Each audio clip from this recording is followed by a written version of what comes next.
मिर्जापुर में सही में ऐसा माहौल है, इतना क्राइम है? ये गलत स्थिति है। बगल से गोली तो नहीं जाएगी, लेकिन आप कब कीचड़ में गिर जाएंगे इसकी गारंटी हम मिर्जापुर में नहीं दे सकते। यहाँ सांसद हैं अनुप्रिया पटेल जी, तो उनसे आप लोगों ने शिकायत की? आप लोग तो जाते हैं, लोगों से मिलते होंगे। आप 5 साल बीतने को हम लोगों का दर्शन ही नहीं पाया है। व्यक्ति विशेष की सांसद नहीं समझा मैं, जात विशेष की। ये जब आए थे तभी इन्होंने कहा था कि जब मैं आऊँगा तो 5 लाख कर दूंगा। आज तक लालीपाप लेकर के हम लोग घूम रहे हैं कि जो व्यक्ति मरेगा तो उसको 5 लाख मिलेगा। ऊपर से हम लोग की जो बात है वो सरकार तक जा रही है, लेकिन वहाँ से कोई जवाब नहीं आ रहा है। कचहरी में कोई ऐसा अधिवक्ता नहीं होगा जो अपने पूरे जीवन में 10, 20, 25, 50 निःशुल्क वकालत किया हो। नमस्कार, आप देख रहे हैं खबरदार और हम अपने क्या सीन है यूपी के सफ़र में आज मिर्ज़ापुर में हैं। यहाँ की बार काउंसिल है, कचहरी पहुँचे, कचहरी से बार काउंसिल आगे एक छोटा सा हॉल है जहाँ बार काउंसिल के अध्यक्ष साहब, सचिव साहब और तमाम और वकील साहब लोग बैठे हैं। हाँ जी, हाँ, डिस्ट्रिक्ट बार एसोसिएशन में लोग बैठे हुए हैं। यहाँ बात करेंगे कि वकील साहब लोग के लिए क्या चल रहा है, वकीलों के लिए सरकार क्या कर रही है, खुश हैं नहीं खुश हैं, मिर्ज़ापुर में क्या हालत है। बाहर देख रहे थे तो कुछ लोग दुखी थे कि भाई यहाँ आसपास जो है प्रॉब्लम्स हैं, ठीक से बन नहीं रहा, कोई बिल्डिंग वगैरह बन रहा था उसको रोक दिया गया, लोग बता रहे थे। तो सब चर्चा करेंगे और ये भी जानेंगे कि भैया वो जो ये लोग वकील साहब लोग हैं तो सब जानते होंगे क्राइम का, तो जानेंगे कि गुड्डू पंडित बबलू पंडित वाली कहानी सही है कि झूठ। तो आप अध्यक्ष जी हैं प्रकाश नाथ उपाध्याय जी, यहाँ के बार काउंसिल के अध्यक्ष हैं, सही कह रहे हैं ना भैया? जी। तो आप ही से शुरू करते हैं, मिर्ज़ापुर में क्या हाल है वकीलों का और उत्तर प्रदेश में भी? उत्तर प्रदेश में वकीलों का हाल तो ठीक भी है, हाँ, मिर्ज़ापुर में भी ठीक है, लेकिन कुछ ऐसी योजनाएं जो कि पूर्व में पारित की गई है, हाँ, जैसे अधिवक्ता कल्याणकारी योजना, हाँ, 1.25 लाख से 5 लाख करना, वो अभी तक कुछ हुआ नहीं। हम लोगों की मांग है कि उसको 5 लाख किया जाए।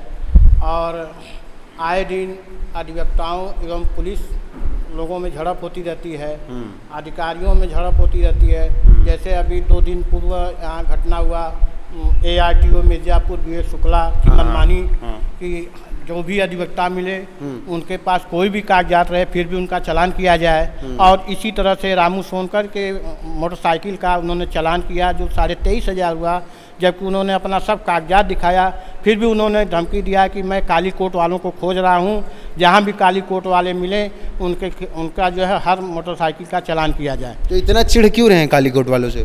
चिढ़ रहे हैं कि कुछ पहले का मैटर ऐसा था जो कि उन्होंने अधिवक्ताओं से उनके प्रति रोष है, कुछ पहले हो चुका है।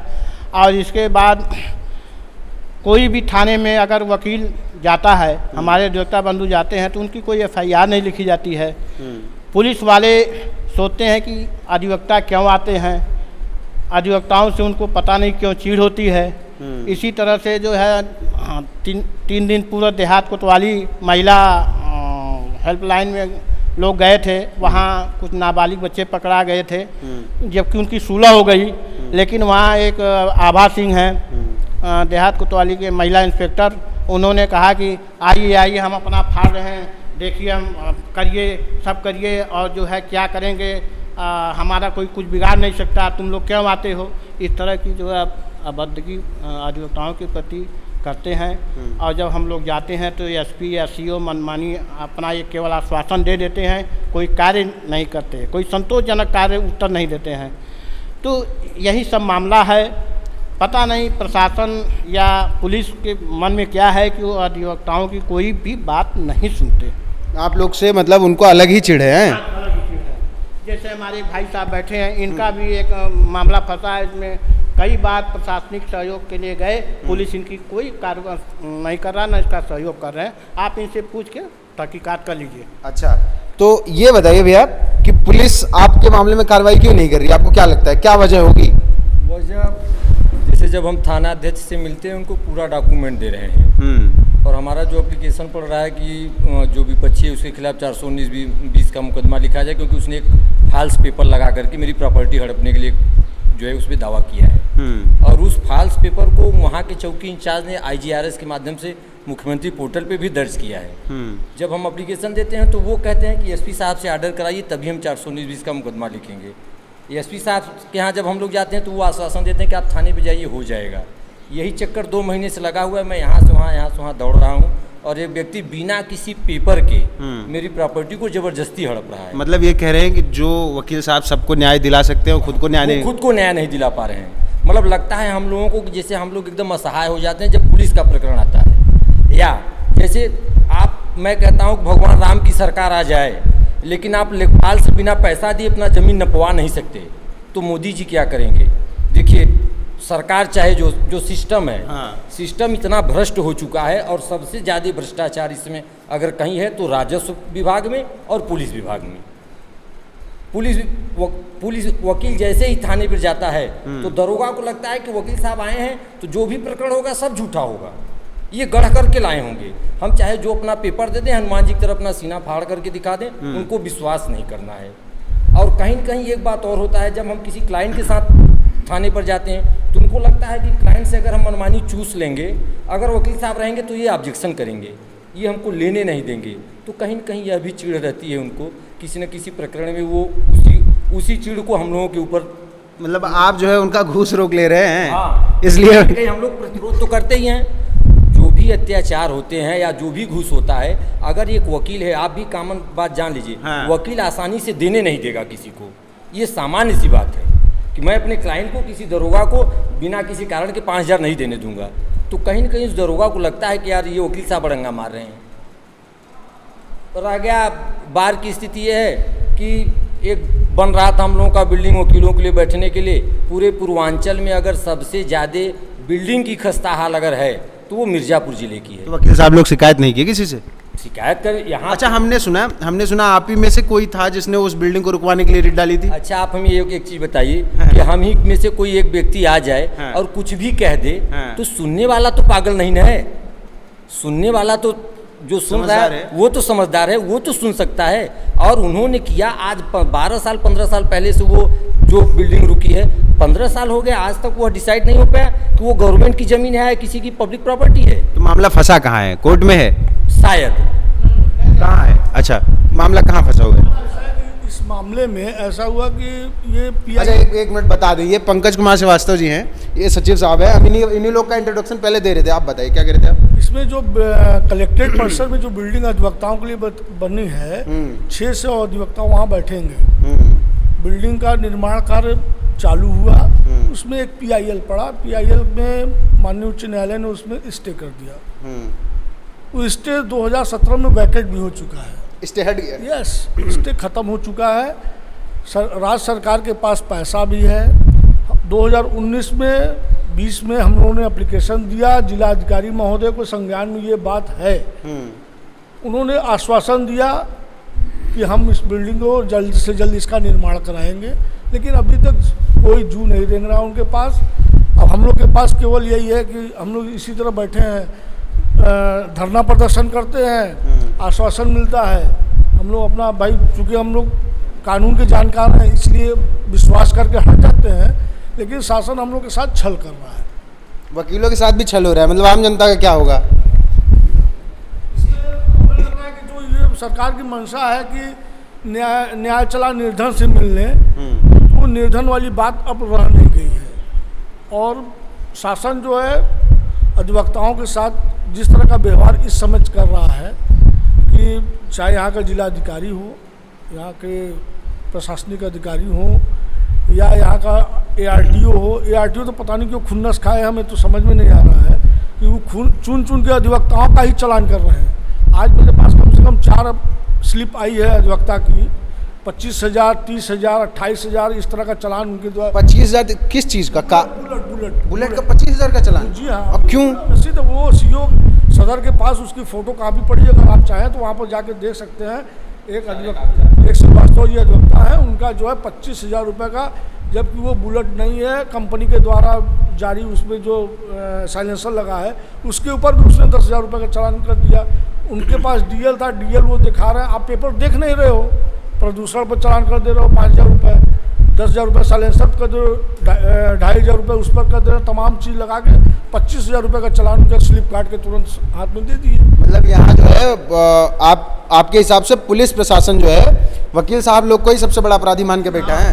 जी हाँ, हमको तो यही लगता है कि ये लोग ये हमसे सहयोग चाहते हैं, लेकिन हमको सहयोग दे नहीं रहे। जैसे अभी वकील साहब का जो मैटर है, हम लोग इस प्रकरण को कम से कम 3-4 बार जाके एसपी से, सीओ से, सबसे मिले। आपका बैनामा है, आपका म्यूटेशन भी हो चुका है, लेकिन वो अपराधी किस्म का व्यक्ति है, उसके ऊपर ये लोग हाथ नहीं डाल रहे हैं और इनके साथ अन्याय हो रहा है। हम लोग इसके लिए कई बार मिल भी चुके हैं, वहाँ से लिखा पढ़ी में जा भी चुका है, लेकिन वहाँ पर जाने के बाद वो फिर वही रद्दी टोकरी में पड़ जाता है, कोई कार्रवाई नहीं होता है। आज भी वकील साहब लोग इसी सब प्रकरण में बाहर में आए थे एप्लीकेशन देने के लिए, तो वही प्रकरण अभी चल रहा था, तब से ये चर्चा का विषय। अच्छा, तो भैया आपका क्या नाम है? द्विवेदी। अच्छा, तो वकील साहब ये बताइए, एक सवाल आ रहा है मेरे मन में। खैर ये सब सीरियस बातें हो रही थी, वो देखी आपने मिर्ज़ापुर एक वेब सीरीज़ है, देखें? हाँ, तो मिर्ज़ापुर के सीरीज़ को नहीं हमने देखा। नहीं, अच्छा कोई है जिसने मिर्ज़ापुर वेब सीरीज़ देखी हो? वो अखंडानंद त्रिपाठी, गुड्डू पंडित, बबलू पंडित और मुन्ना जी देखे हैं? आपके हिसाब से क्या मिर्ज़ापुर में सही में ऐसा माहौल है, इतना क्राइम है? जी नहीं, ये गलत। पक्का? एकदम पक्का, इतना क्राइम नहीं है। और जो क्राइम है वो कहीं न कहीं पुलिस का उसमें है कि वो करवा रही है। अच्छा, जो पुलिस करवा रही वही हो रहा है? वही हो रहा है। हम जब मिर्ज़ापुर आए तो हमको लगा चलेंगे तो सबसे पहले कान के बगल से गोली जाएगा। नहीं, ऐसा नहीं, ऐसा नहीं है? नहीं, ये माँ विंध्यवासिनी का दरबार है, जरूरी नहीं कि सभी राक्षस हों।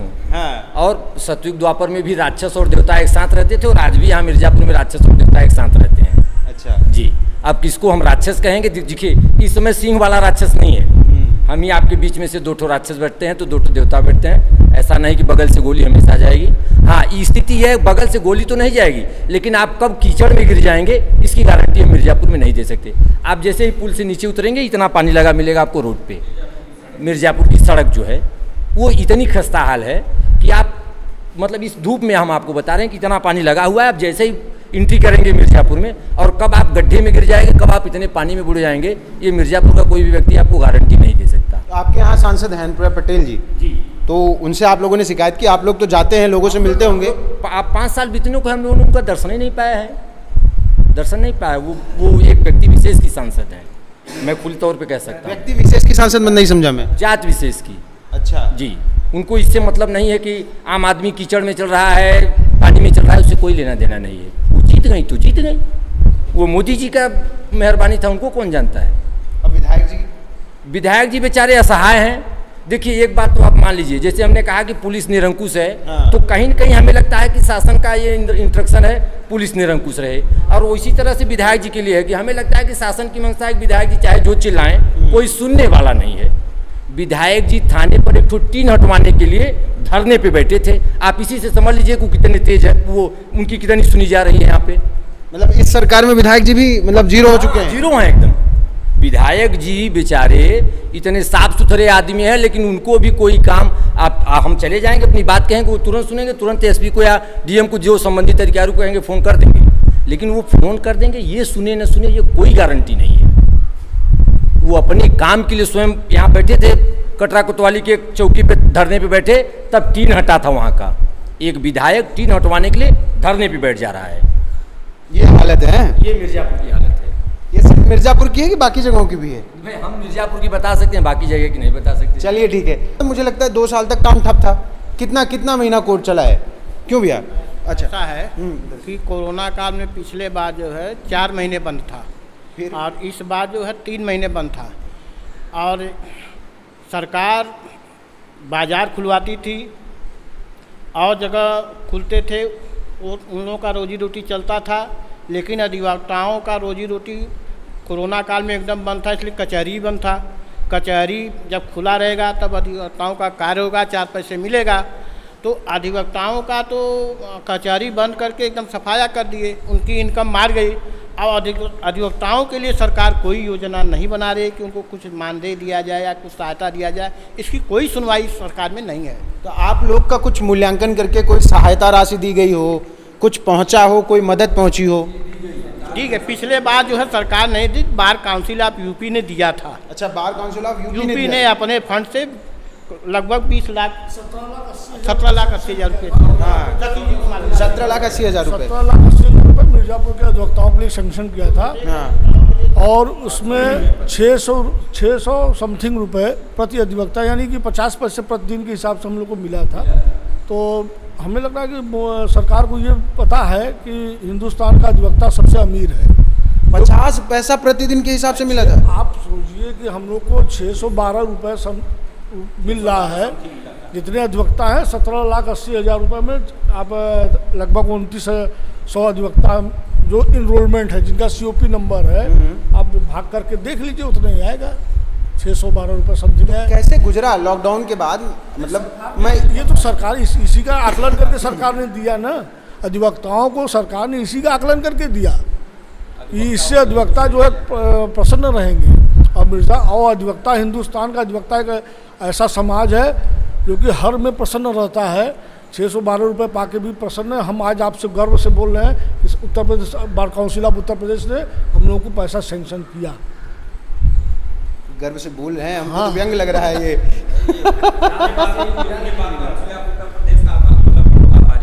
हम लोगों के लिए 10 पैसे ही दिया, लेकिन दिया। अच्छा, वो बार काउंसिल ने दिया ना, सरकार ने नहीं दिया। स्टेट गवर्नमेंट ने पूछा भी नहीं कि आप लोग कैसे काट रहे थे। अरे स्टेट गवर्नमेंट ने पूछने की बात तो छोड़िए, गेट बंद करवा दिया कि अधिवक्ता काम करने के लिए अंदर न घुसने पाए। स्टेट गवर्नमेंट ने गेट बंद करा दिया, यहाँ के डिस्ट्रिक्ट जज ने गेट बंद करा दिया कि कोई जो अधिवक्ता स्वयं आना चाह रहा था, आकर के उस पीरियड में काम करना चाह रहा था, उसके लिए गेट बंद हो गया। और जो बेचारा यहाँ आकर के डेली कमा करके डेली खाने वाला था, उससे पूछिए कि 7 महीने में उसकी क्या स्थिति हुई। उसके बच्चे खा के सोए हैं कि बिना खाए सोए हुए हैं। और स्टेट गवर्नमेंट ने पूछा नहीं किसी से कि आपको क्या चाहिए। सबके लिए कुछ ना कुछ मिला, हर अच्छा, आदमी। मतलब ये भी तो है कि जैसे चलिए बाकी लोग जो है, मतलब मुझे जो लगता है, एक वकील साहब है हमारे पहचान के, उनसे बात हो रही थी तो कहने लगे कि यार देखो हम तो वकील हैं, जब हम काला कोट पहन लेते हैं तो अब हम फ्री वाला अनाज लेने भी नहीं जाएंगे। हमारा एक स्टैंडर्ड है और हमारी कमाई हो गई चौपट, तो हम जाएं कहाँ? मतलब आप लोग जो सरकारी सहायता आम जनमानस के लिए आई वो भी का लाभ नहीं उठा पाए और ये भी नहीं मिला, तो किए क्या? तो वही तो कह रहे हैं ना कि सरकार की निगाह में हर आदमी की तो अहमियत है। हर आदमी के लिए गवर्नमेंट ने कुछ न कुछ तो दिया। तो क्या उसको इतने जो ये पूरे भारत वर्ष में इतने अधिवक्ता हैं, उनके लिए सरकार को कोई योजना नहीं दिखाई दी? 7 महीने उनका कोई काम नहीं हुआ, तो क्या उस 7 महीने में अधिवक्ता को देने के लिए उनके पास कुछ नहीं था? क्या दिया उन्होंने 7 महीने में? हम 7 महीने एकदम लॉकडाउन का पूरा पालन किए, घर बैठे हुए हैं। और अगर हम रोज़ यहाँ कचहरी आकर के 200 कमा करके गए हैं और खाए हैं, मान लीजिए सभी अधिवक्ता इतने संपन्न नहीं हैं जो कि बिना काम किए अपना परिवार चला सकें। जो रोज़ आकर के कमा करके और ले जा करके बच्चों को खिलाएं, उनका कैसे चला 7 महीने? इसका ध्यान तो सरकार ने नहीं दिया।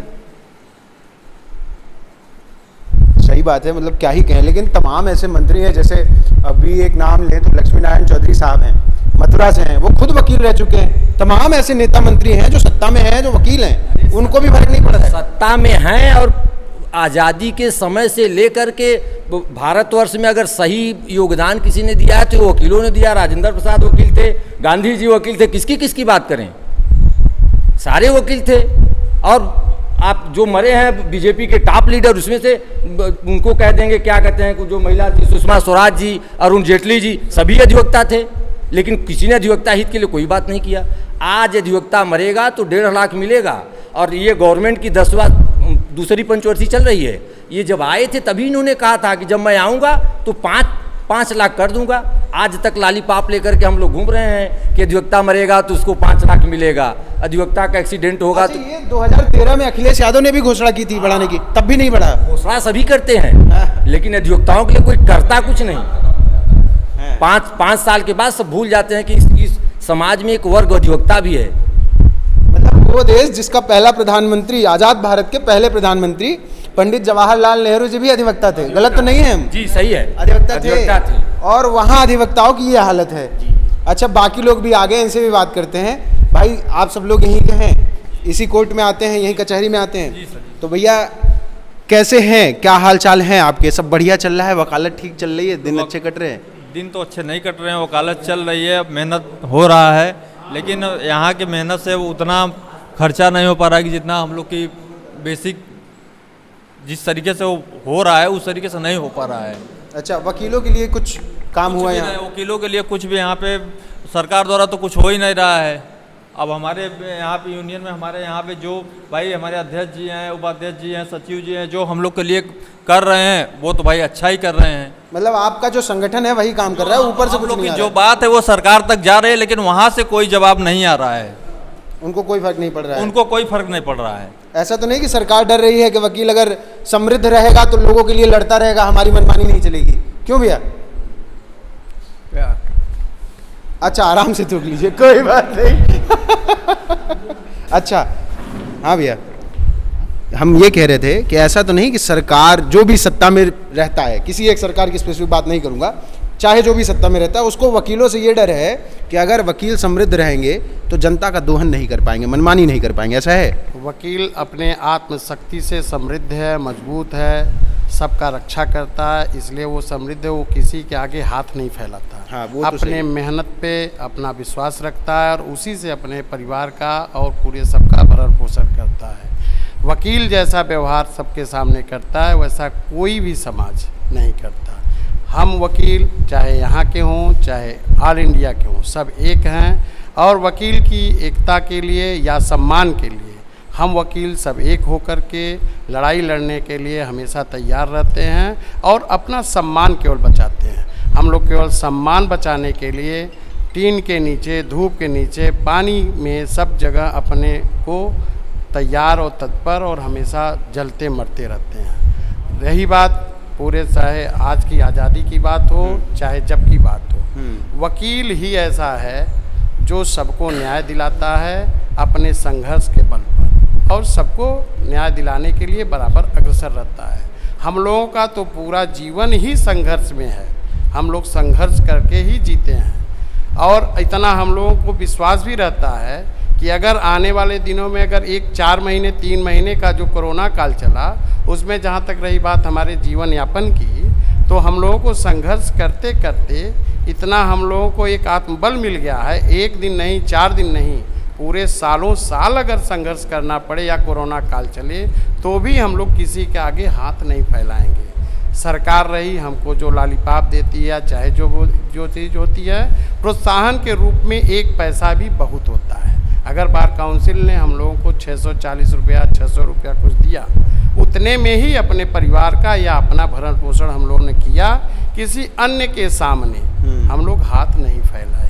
और सरकार रही जब चुनाव आता है तो अपने घोषणा पत्र में सबसे पहले वकील की बात करता है, लेकिन लगातार 2 सरकारें आईं, चाहे मुलायम सिंह की हों चाहे माननीय योगी जी की हों, भाजपा सरकार हो, पूरे सरकार ने वकीलों के तरफ सरकार बन जाने के बाद पीछे मुड़ के नहीं देखा कि वकील भाई कैसे जी रहे हैं, कैसे कर रहे हैं। जहां हम लोग आज से 15 साल पहले थे वहीं हैं, लेकिन फिर भी हम लोग अपना कर्म करके अपने परिवार को चलाते हैं और ससम्मान जीते हैं।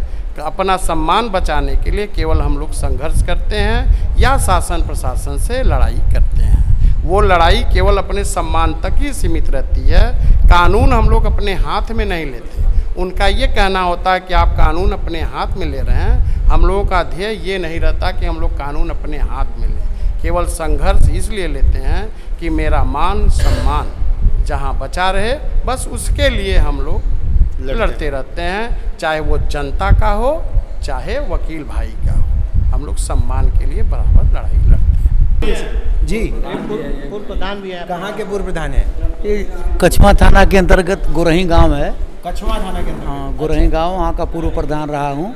क्या नाम है भैया आपका? अखिलेश कुमार द्विवेदी। अरे वाह। इस बार सीट बदल गई है, पिछड़ी जात की सीट आई है। हाँ, उसके पहले वकालत का कार्य करते थे, इस समय भी कर रहे हैं। मतलब अभी 3 महीने पहले 4 महीने पहले तक आप प्रधान थे। अच्छा, तो प्रधान जी पहले वकालत की फिर प्रधानी की भी बात कर लेंगे। नहीं, अब जिस पैसे में है उस पैसे की बात करेंगे, उसके बाद आप कहेंगे तो मैं प्रधानी पैसे की भी बात करूँगा। देखिए, ये अधिवक्ता जो है ये जीवन तो अपने लिए जीता है, लेकिन लड़ाई जो लड़ता है वो गरीबों की लड़ाई लड़ता है। यहाँ पर आपको कोई ऐसा अधिवक्ता नहीं मिलेगा जिसने निःशुल्क वकालत न की हो। गरीब, असहाय, मजलूमों, उन लोगों की वकालत हम लोग करते हैं जो पैसा नहीं दे पाते हैं, उनकी लड़ाई मैं लड़ता हूँ। और थाने पर जाता हूँ तो उनको ऐसा लगता है कि पैसे लेकर के आए हैं। कोई अगर हम सहयोग के लिए जाते हैं कि इसके सहयोग, तो उनके मन में ऐसा आता है कि ये गलत किया। हम लोग मेंटली जो है बहुत स्ट्रांग होते हैं, हम लोगों का दिमाग जो होता है सारे कानून और नियम को जानते हुए इंटर और बीए पास करके दरोगा जी आ जाते हैं, वहाँ एसओ बन जाते हैं, लेकिन उनको ये नहीं मालूम रहता है कि क्षेत्राधिकार कहाँ है, ये कहाँ की घटना है, तुरंत ढकेल देते हैं कि वहाँ जाओ वहाँ जाओ वहाँ जाओ। गोली की तरह गरीबों को लुढ़काते हैं। वकालत का मतलब क्या होता है? किसी गरीब की बात को अधिकारियों के यहाँ तक पहुँचाना, किसी गरीब की बात को जज के यहाँ तक पहुँचाना। क्या कर रहे हैं? मैं वकालत कर रहा हूँ। किसकी वकालत कर रहे हैं? मैं गरीब मजलूम की कर रहा हूँ।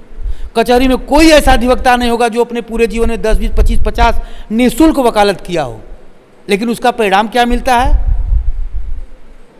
कहीं भी जाते हैं, उच्च अधिकारियों से लेकर पुलिस चौकी थाने तक, वहाँ पर ये होता है, अरे आ गए वकील साहब, आगे कुछ लिए होंगे।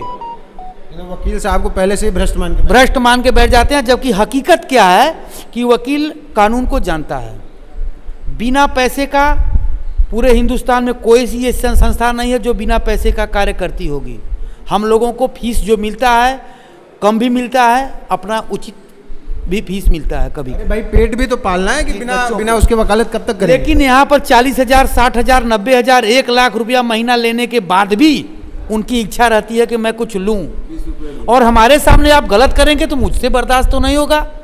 हमारा भले नहीं रह रहे हैं, लेकिन हमारे भारत के उस अंतिम व्यक्ति का ले रहे हैं जिसको सरकार उठा करके आगे लाना चाहती है। उस अंतिम व्यक्ति का आप ले रहे हैं, जिस अंतिम व्यक्ति को हम विकसित करना चाहते हैं, उस अंतिम व्यक्ति को जो है विकासशील बनाना चाहते हैं। अब तो ये बंद हो रहा है। अब तो कहाँ बंद हो रहा है? आप किसी लेखपाल के यहाँ, पटवारी के यहाँ जाइए, जब तक अपनी समस्या सामने नहीं आती है तब तक लोगों को लगता है कि ये कम हो रहा है। मैं बता रहा हूँ आपसे, ये कम नहीं हो रहा है, सतत ये बढ़ता जा रहा है। ये भ्रष्टाचार, महंगाई जो डायन है, ये सतत बढ़ती जा रही है। इसमें किसी सरकार का रोल नहीं है। ये सरकार नहीं चाहती है कि भ्रष्टाचार हो, सरकार नहीं चाहती है कि महंगाई हो। पॉपुलेशन है, ऑटोमेटिक महंगाई बढ़ेगी। आप पॉपुलेशन बढ़ाते जाइए, देखिए ऑटोमेटिक कितनों भी कोई भी राम राज्य आ जाए, लेकिन महंगाई घटेगी नहीं, क्योंकि इकोनॉमिक्स में है कि अगर मुद्रा बढ़ेगी, मांग बढ़ेगा तो ऑटोमेटिक जो है मांग बढ़ेगी, कीमत बढ़ेगा। इसमें किसी को कहने की जरूरत नहीं है। इस समय की सरकार जो जनसंख्या नियंत्रण पर बिल ला रही है, ये मील का पत्थर होगा महंगाई रोकने पर, लेकिन तुरंत नहीं रुकेगा। इसको रुकने में करीब 10-15 साल लगेंगे, लेकिन जनसंख्या बिल अगर पास होगा तो महंगाई रुकेगी कुछ हद तक। जनसंख्या बिल से महंगाई कम हो जाएगी। जब आप जनसंख्या नियंत्रित हो जाएंगी, हमारे पास 50 लीटर तेल है, 25 लोग को भराना है तो 2-2 लीटर तो सबको मिल जाएगा। लेकिन 50 लीटर तेल में 500 लोगों को भराना है, हमको चाहिए, हमको हम 10 रुपया देंगे, हम 100 रुपया देंगे, हम 500 रुपया देंगे, होड़ मची है, हम महंगाई ले लेंगे अपने आप। सरकार कहती है कि जो महंगाई बढ़ रही है उससे हम गरीबों की मदद कर रहे हैं। उन्होंने ऐसा नहीं कहा कि डिमांड बढ़ रही है। नहीं, महंगाई बढ़ रही है तो कुछ ऐसे परिवार हैं जो पैसा एक्स्ट्रा आ रहा है, उससे गरीबों की मदद कर रहे हैं। नहीं, गरीबों की मदद आप कर रहे हैं, ठीक है, मैं सरकार की सब बातें के मान रहा हूँ, लेकिन रह गई कि नमक और तेल गरीब भी खाता है। आप गरीबों की क्या मदद कर रहे हैं? फ्री में राशन देकर उनको अपाहिज बना रहे हैं, उनको काम चोर बना रहे हैं, वो काम करना नहीं जा रहे हैं। राशन लेने के लिए लाइन लगाएंगे, दिन भर बिता देंगे 20 किलो राशन के लिए, जबकि वो दिन में जा करके कमाएंगे तो 400 रुपया लेके आएंगे और वो 40-50 किलो राशन लेके आएंगे। महीने में आप एक बार देते हैं, वो 50 किलो पर डे कमाता है, उसको अपाहिज क्या कर रहे हैं? बना रहे हैं कि नहीं बना रहे हैं? आप पत्रकार हैं, आप अपने दिमाग से भी थोड़ा सोचें कि एक व्यक्ति दिन में कम से कम मजदूरी 300 रुपया कमाता है। हाँ ठीक है। और वो 20 रुपया किलो भी मैंने खरीद के लाएगा तो 15 किलो अनाज पर डे पाएगा कि नहीं पाएगा? आप उसके परिवार में एक बेटी एक बेटा है, 2 परानी है, तो 20 किलो आप दे करके मैं निःशुल्क दे रहा हूँ, मैं 2 रुपये किलो दे रहा हूँ, मैं 3 रुपया किलो दे रहा हूँ। काम भी तो रोज मिलना चाहिए, काम भी तो होना चाहिए आदमी। कोई व्यक्ति काम करना चाहे और उसको काम न मिले, ये संभव नहीं है। नहीं, ऐसे बहुत लोग मिले। वकील साहब, हम पूरे मिर्ज़ापुर घूम के आ रहे हैं, बहुत से लोग मिले। अभी आप पीछे चलिए, पीतल की फैक्ट्री है, यहाँ कितने मजदूर बैठे हैं महीने भर से। मैं आपको बता रहा हूँ, ये कहीं की बात जो मैंने देखी कि महीने भर लोग बैठते हैं, 6 दिन 8 दिन काम मिलता है, वही 6-8 दिन का पेमेंट होता है, बाकी के दिन 30-20 दिन 22 दिन वो एकदम से खाली बैठते हैं। मैं आपकी बात से सहमत हूँ। अपवाद में हो सकते हैं कि कहीं कोई काम न मिल रहा हो, लेकिन मैं आपको बता रहा हूँ कहीं मजदूर भी नहीं मिल रहे हैं। किसी को काम कराना है, जा रहे हैं तो मजदूर नहीं मिलते हैं। हम लोग कृषक हैं, गांव में खेती बाड़ी होती है, धान रोपाई होती है, जोताई होती है, बुआई होती है। कभी जाते हैं तो हम लोगों को मजदूर नहीं मिलते हैं, कभी 8-10 मजदूर आ जाते हैं, नहीं आज 5 ही मजदूर चाहिए, आप लोग जाइए। ये तो बात है कि उतार चढ़ाव होता है। लेकिन मैं ये जानता हूँ कि अगर कोई काम करना चाहे और उसको काम न मिले, ऐसी बात नहीं। वो अपने घर पे रह करके अगर काम करेगा, वो भी 200-250 अपने रोटी के लिए मोहताज नहीं होगा, अपने घर का भी काम करेगा।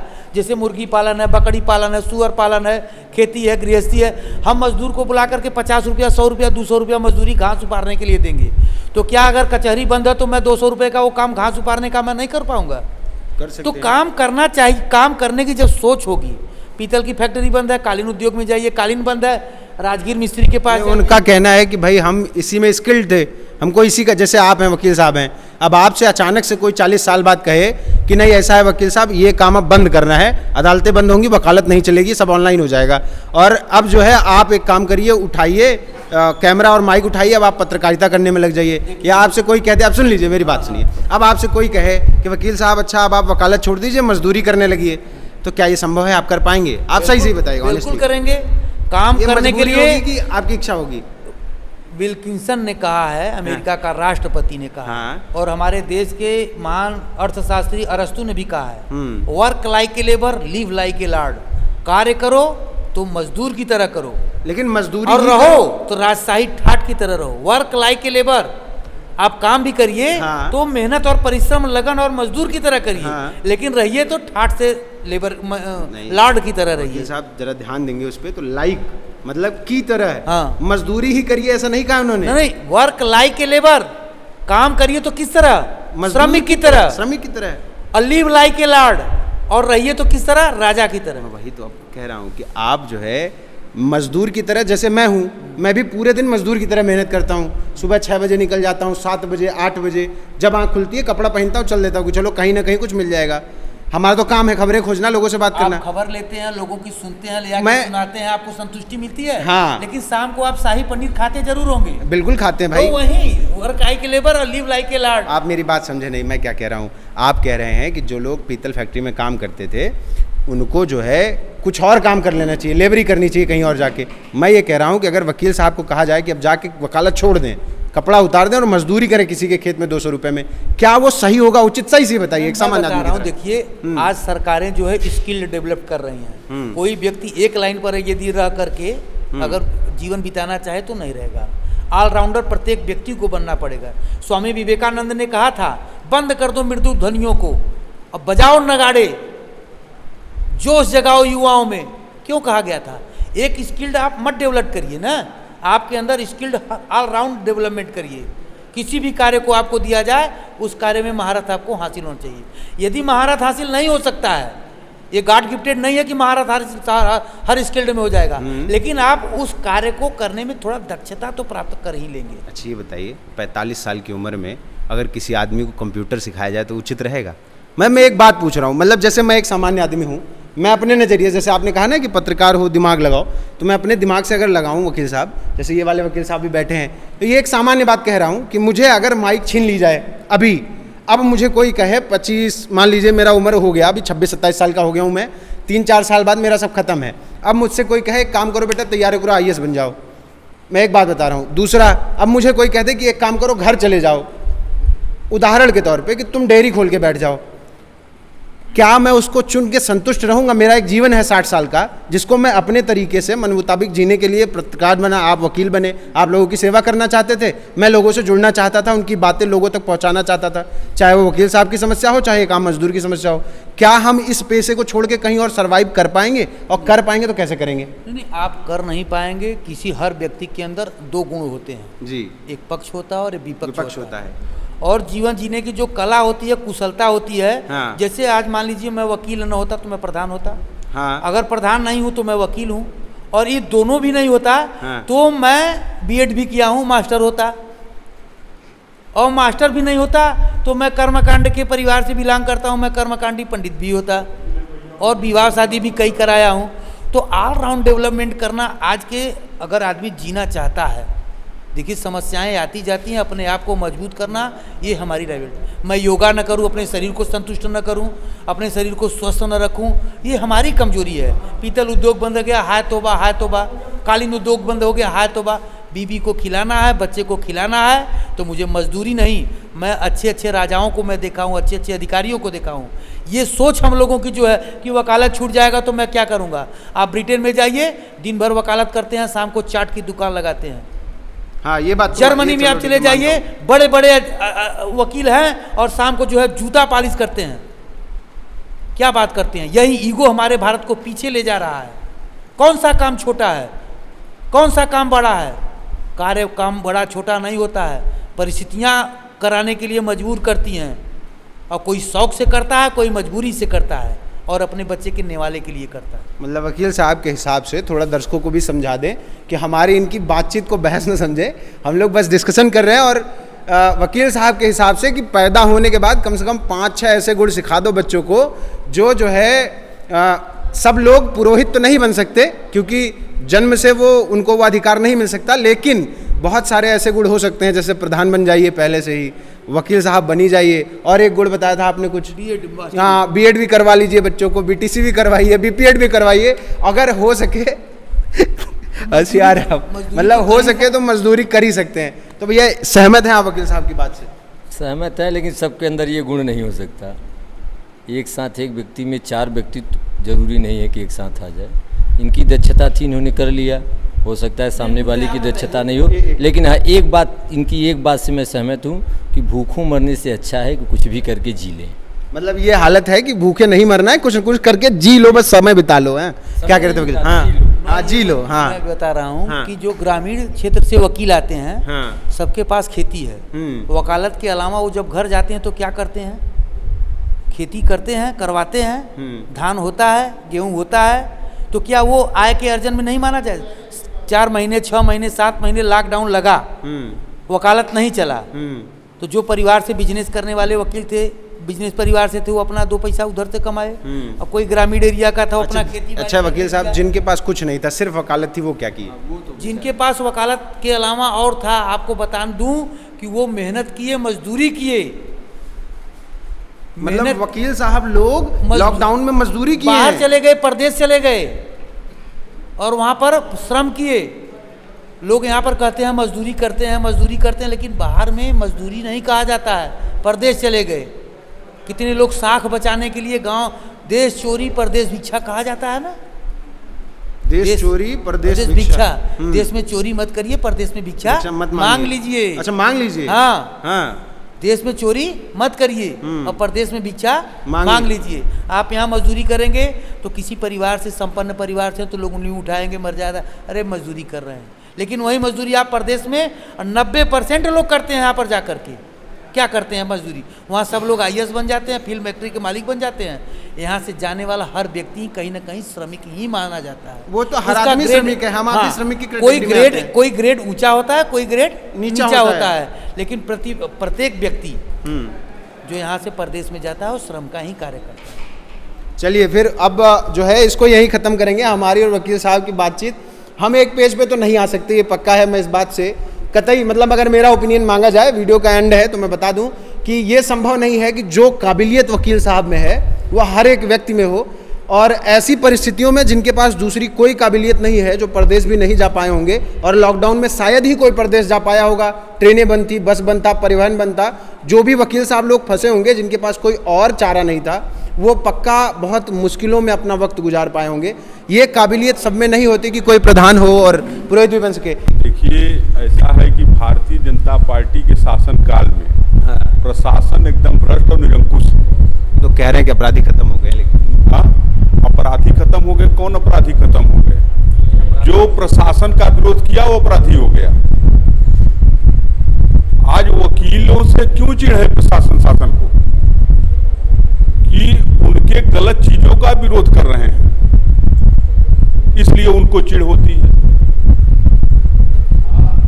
वकील कानून जानता है, जहां जाएगा और लड़ाई झगड़ा डंडा लेकर मार करने नहीं जाता। वो किसी भी अधिकारी या पुलिस के सामने जाएगा तो कानून की बात करेगा, सच्चाई की बात करेगा। सही बात। इससे उनको चिढ़ होती है वकीलों से।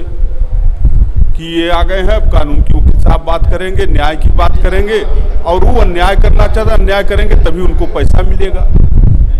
इसलिए सरकार वकील साहब लोग से डरती है।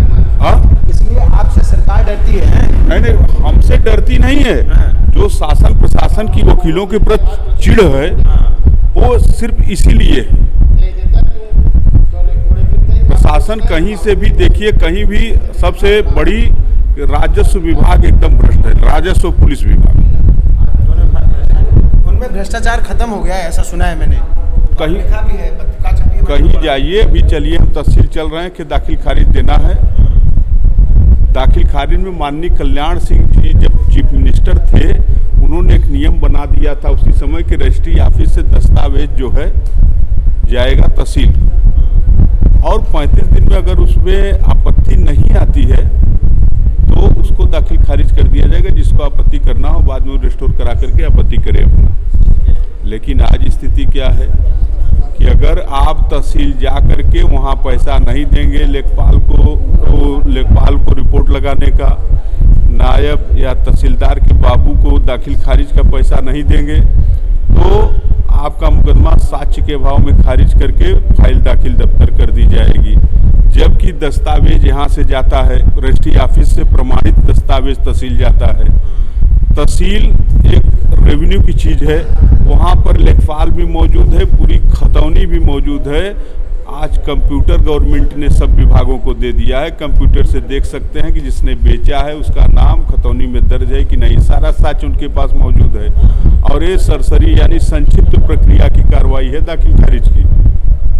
उसके बावजूद इंतजार करते हैं। अगर आप 35 दिन के अंदर, 35 दिन बाद, मतलब 30-40 दिन तक उनके पास नहीं गए, खर्चा उनको नहीं दिए, तो आपका मुकदमा सच के भाव में खारिज करके दाखिल दफ्तर कर दिया जाएगा। फिर जाइए रेस्टोर कराइए, रेस्टोरेशन का अलग से पैसा दीजिए, तब खर्चा दीजिए, तब दाखिल खारिज होगा। ये कोरोना काल चला है, लगभग 1.5 साल तक कोर्ट डिस्टर्ब थी, 1.5 साल तक कोर्टें डिस्टर्ब थी।